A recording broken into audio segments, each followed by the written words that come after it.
سورۃ الغاشیہ مکی ہے اور اس میں 26 آیتیں ہیں۔ تلاوت کریمہ اور اردو ترجمہ پیش ہے۔ اعوذ باللہ من الشیطان الرجیم۔ بسم اللہ الرحمن الرحیم۔ شروع کرتا ہوں اللہ تعالیٰ کے نام سے جو بڑا مہربان نہایت رحم والا ہے۔ هل اتاک حدیث الغاشیہ، کیا تجھے بھی چھپا لینے والی قیامت کی خبر پہنچی؟ چھپا لینے سے مراد قیامت کی ہولناکیاں تمام مخلوق کو ڈھانک لیں گی۔ وجوہ یومئذ خاشعہ، اس دن بہت سے چہرے ذلیل ہوں گے۔ عاملۃ ناصبہ، اور محنت کرنے والے تھکے ہوئے ہوں گے۔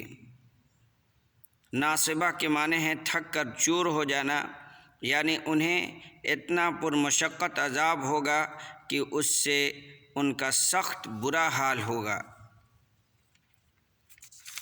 اور دوسرا مفہوم یہ ہے کہ دنیا میں عمل کر کر کے تھکے ہوئے ہوں گے، یعنی بہت عمل کرتے رہے ہوں گے، لیکن وہ عمل باطل مذہب کے مطابق یا بدعات پر مبنی ہوں گے، اس لیے عبادات اور اعمال شاقہ کے باوجود جہنم میں جائیں گے۔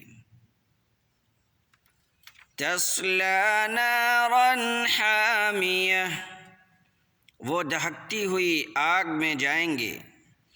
تسقیٰ من عین آنیہ، اور نہایت گرم چشمے کا پانی ان کو پلایا جائے گا۔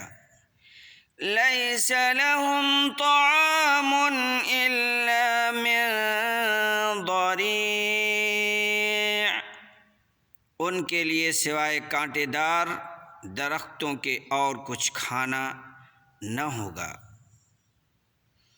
لا یسمن ولا یغنی من جوع، جو نہ موٹا کرے گا نہ بھوک مٹائے گا۔ ضریع یہ ایک کانٹے دار درخت ہوتا ہے جسے خشک ہونے پر جانور بھی کھانا پسند نہیں کرتے۔ وجوہ یومئذ ناعمہ، بہت سے چہرے اس دن تر و تازہ اور آسودہ حال ہوں گے۔ لسعیہا راضیہ، اپنی کوشش پر خوش ہوں گے۔ فی جنت عالیہ، بلند و بالا جنتوں میں ہوں گے۔ لا تسمع فیہا لاغیہ، جہاں کوئی بیہودہ بات نہیں سنیں گے۔ فیہا عین جاریہ، جہاں بہتا ہوا چشمہ ہوگا۔ فیہا سرر مرفوعہ، اور اس میں اونچے اونچے تخت ہوں گے۔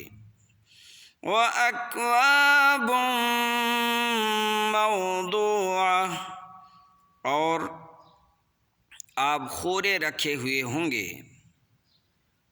وَنَمَارِقُ مَصْفُوفَةٌ، اور ایک قطار میں لگے ہوئے تکیے ہوں گے۔ وَزَرَابِيُّ مَبْثُوثَةٌ، اور مخملی مسندیں پھیلی پڑی ہوں گی۔ أَفَلَا يَنظُرُونَ إِلَى الْإِبِلِ كَيْفَ خُلِقَتْ، کیا یہ اونٹوں کو نہیں دیکھتے کہ وہ کس طرح پیدا کیے گئے ہیں۔ وَإِلَى السَّمَاءِ كَيْفَ رُفِعَتْ، اور آسمان کو کہ کس طرح اونچا کیا گیا ہے۔ وَإِلَى الْجِبَالِ كَيْفَ نُصِبَتْ، اور پہاڑوں کی طرف کہ کس طرح گاڑ دیے گئے ہیں۔ وَإِلَى الْأَرْضِ كَيْفَ سُطِحَتْ، اور زمین کی طرف کہ کس طرح بچھائی گئی ہے۔ فَذَكِّرْ إِنَّمَا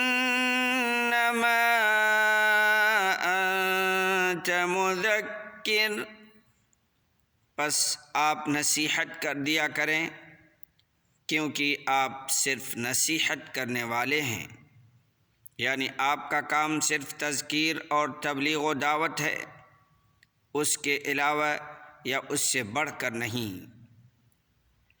لَسْتَ عَلَيْهِمْ بِمُسَيْطِرٍ، آپ کچھ ان پر داروغہ نہیں ہیں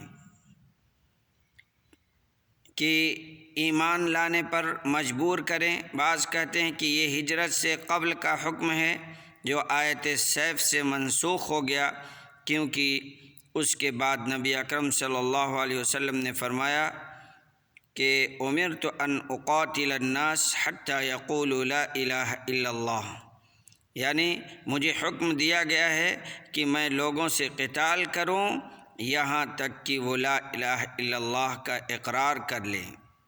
جب وہ یہ اقرار کر لیں گے تو انہوں نے مجھ سے اپنے خونوں اور مالوں کو بچا لیا سوائے حق اسلام کے، یعنی جو اگر ہمارے علم میں نہ آیا تو ان کا حساب اللہ کے ذمے ہے۔